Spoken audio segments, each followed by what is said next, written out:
Welcome guys, and today I'm going to show you how you can beat Moss Mother in Hollow Knight Silksong. So thank you guys and watch the guide till the end.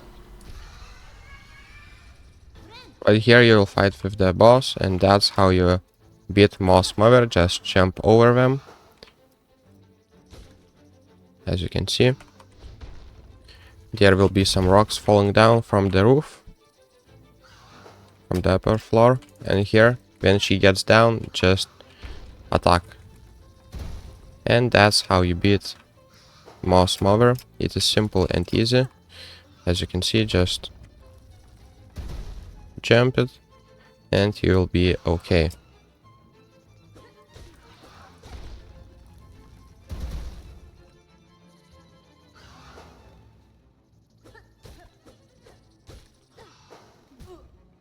As you can see, it takes a lot of damage. And sometimes those little monsters starting to drop down. As you can see, some rocks falling on those monsters.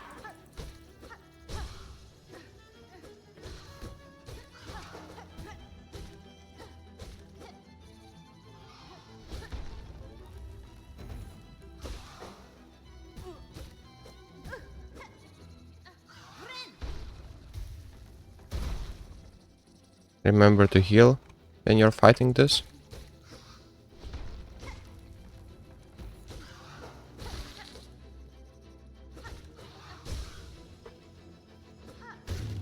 And as you can see, that's how we beat Moss Mother. So it is pretty simple and easy, and that's the easiest part in this game. So thank you guys and see you in the next one.